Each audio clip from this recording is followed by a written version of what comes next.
Well, he says, you know, it's written all over your face. You're afraid of going to a seance. But he says, I know you. He says, you're going to come. And then he started telling me how brave I was when I was aboard ship, you know, different things. He says, you're not the same man, you're changed. You're chicken.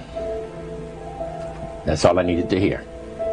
I said, when do we go to a seance? So one Saturday evening, we were in the place. It was the first time, very beautiful place, a medium. There was a lady. She had a gorgeous new home in Montreal. And there were about 20 invited guests there, which I was one of them. And she communicated with the spirits for different people there. And they were telling them what the spirit said. One man said, I would like to talk to my friend that died 6 months ago. But I don't want him to appear. Just want to talk to him. Because he says, I don't trust you talking to my friend for me. So the medium says, let me inquire of the spirit. Yeah, the spirit will talk with you. And that big masculine voice was heard in the place.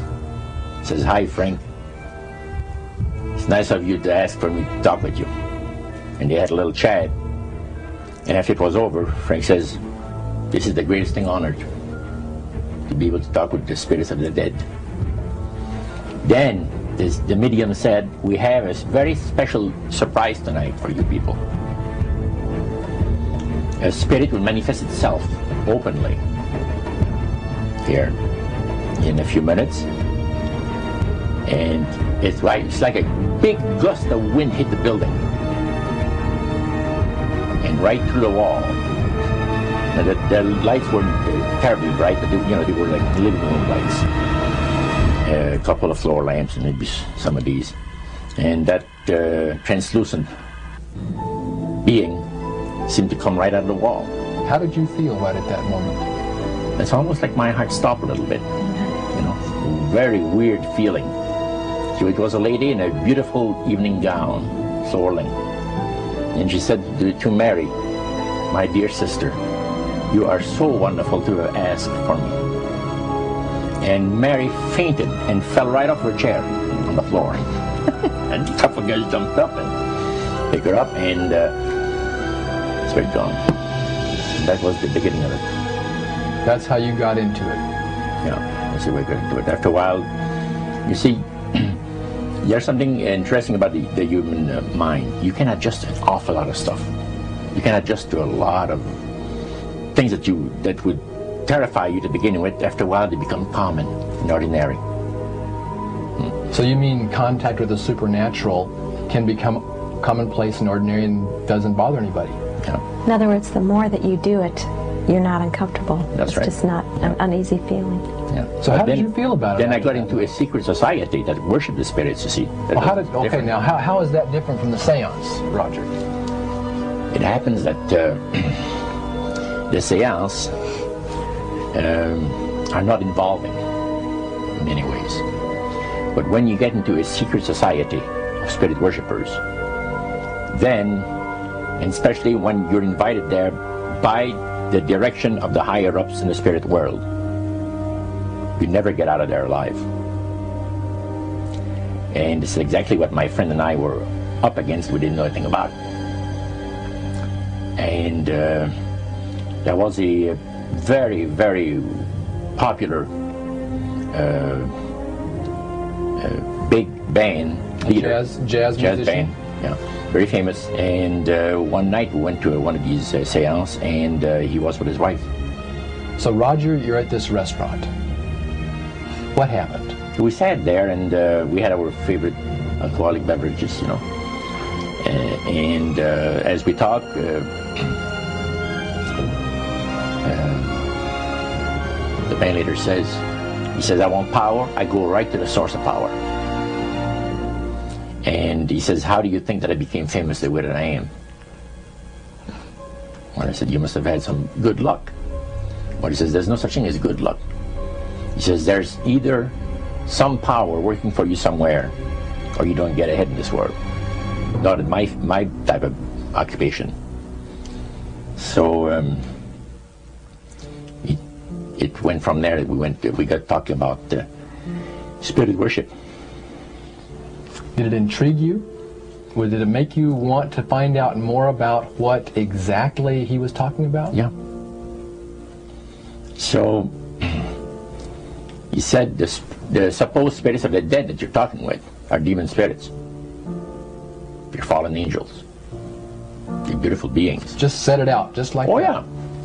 It didn't make you uneasy when he said they were... Well, you know, it shocked you a little bit, you know, something that you first hear mentioned to you. He said, you guys have got a great future ahead of you.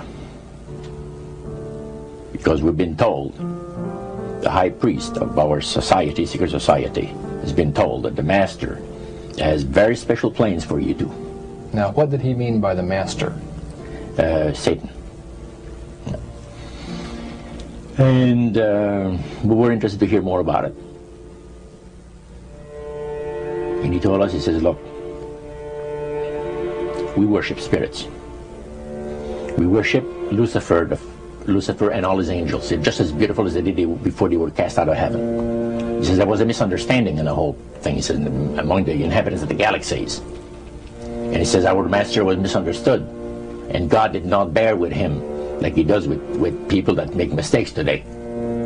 So we're in a warfare, good against evil. And we happen to be the evil ones, but we're not that bad. He says, I look at this business between the forces of good and evil. He says, you believe in one person believes in God, and everyone believes in Lucifer. It's like politics. So the great controversy is real. And you heard someone talk about it that's on the other side. And to these people, they are sold to the fact that Christ will not return to this planet with power and great glory.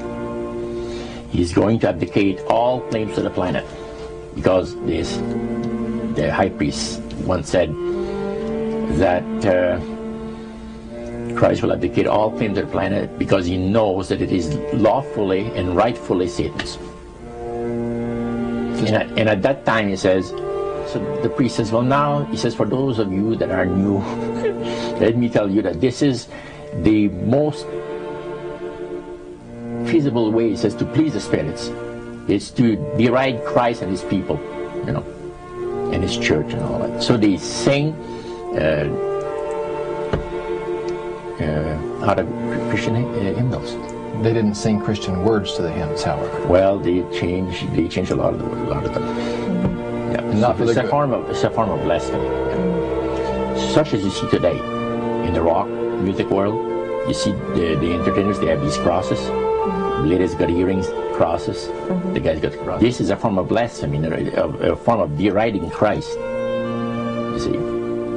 Spirits cause the people to do that, to find pleasure in wearing this type of emblem, which is the cross is the emblem of the crucifixion of Christ to the Christians.